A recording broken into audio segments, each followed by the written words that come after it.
Master, the illuminator of the cosmos is in you. I pray you to bring his light into my eyes that I perceive the sun's lesser glow. Ramu, someone has connived to put me in a difficult position. I have no healing power. Sir, the infinite one within you can certainly heal. That is indeed different, Ramu. God's limit is nowhere. He who ignites the stars and the cells of flesh with mysterious life effulgence can surely bring lustre of vision into your eyes. The master touched Ramu's forehead at the point between the eyebrows. Keep your mind concentrated there and frequently chant the name of the prophet Rama. For 7 days you shall see. The splendor of the sun shall have a special dawn for you. Lo, in 1 week it was so. Ramu beheld the fair face of nature. The omniscient one had unerringly directed his disciple to repeat the name of Rama, adored by him above all other saints. Ramu's faith was the devotionally plowed soil in which the Guru's powerful seed of permanent healing sprouted. Kebalananda was silent for a moment, then paid a further tribute to his Guru. It was evident in all miracles performed by Lahiri Mahasaya that he never allowed the ego principle to consider itself a causative force. By perfection of resistless surrender, the Master enabled the prime healing power to flow freely through him. The numerous bodies which were spectacularly healed through Lahiri Mahasaya eventually had to feed the flames of cremation. But the silent spiritual awakenings he effected, the Christ-like disciples he fashioned, are his imperishable miracles. I never became a Sanskrit scholar. Kebalananda taught me a diviner syntax. We are moving on to the 5th chapter. A perfume saint displays his wonders. To everything there is a season and a time to every purpose under the heaven. I did not have this wisdom of Solomon to comfort me. I gazed searchingly about me on any excursion from home for the face of my destined Guru. But my path did not cross his own until after the completion of my high school studies.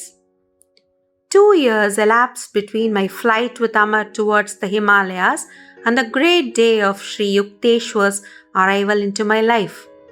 During that interim, I met a number of sages, the perfume saint, the tiger Swami, Nagendranath Baduri, Master Mahasaya, and the famous Bengali scientist Jagdish Chandra Bose. My encounter with the perfume saint had 2 preambles, one harmonious and the other humorous. God is simple. Everything else is complex. Do not seek absolute values in the relative world of nature. These philosophical finalities gently entered my ear as I stood silently before a temple image of Kali. Turning, I confronted a tall man whose garb or lack of it revealed him a wandering sadhu. You have indeed penetrated the bewilderment of my thoughts, I smiled gratefully. The confusion of benign and terrible aspects in nature, as symbolized by Kali, has puzzled wiser heads than mine. Few there be who solve her mystery. Good and evil is the challenging riddle which life places sphinx-like before every intelligence.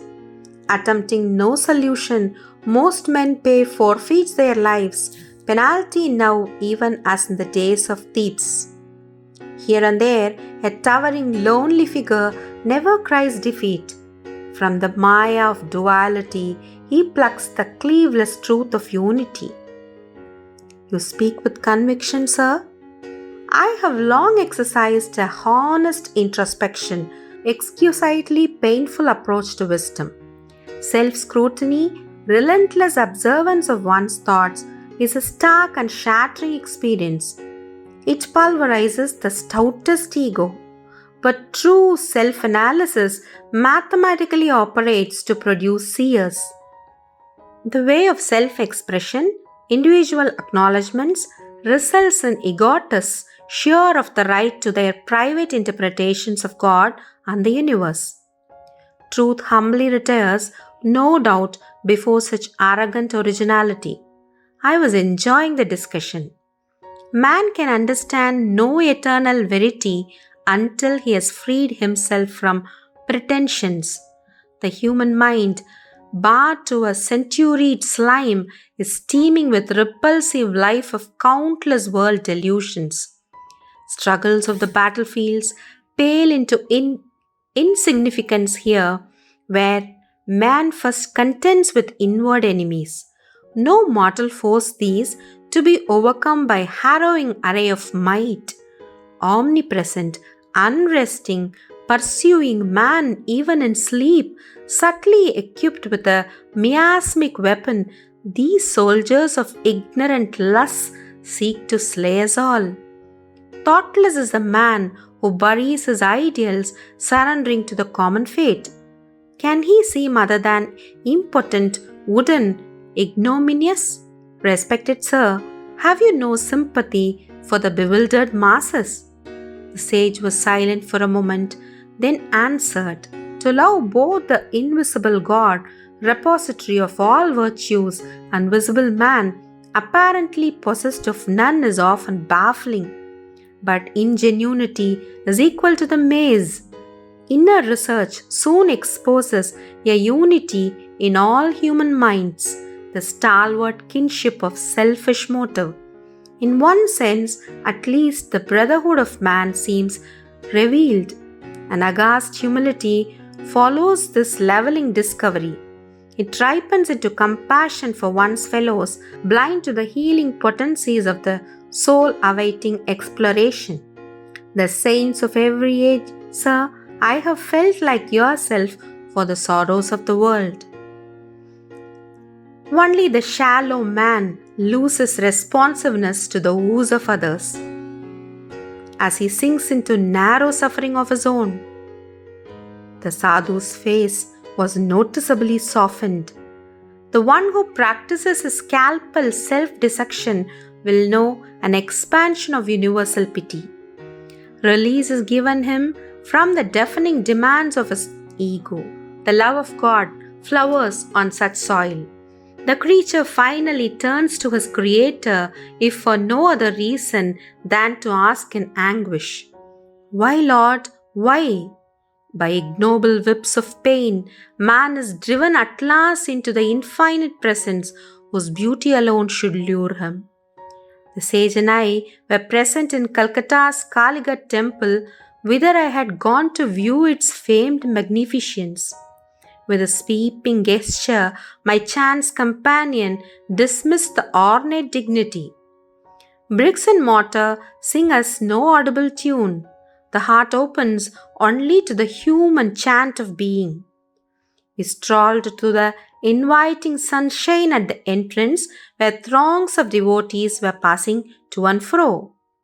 You are young, the sage surveyed me thoughtfully. India too is young. The ancient rishis laid down ineradicable patterns of spiritual living. Their hoary dictums suffice for this day and land. Not outmoded, not unsophisticated against the guiles of materialism, the disciplinary precepts mold India still. By millenniums, more than embarrassed scholars care to compute. The skeptic time has a validated Vedic worth. Take it for your heritage. As I was reverently bidding farewell to the eloquent sadhu, he revealed a clairvoyant perception.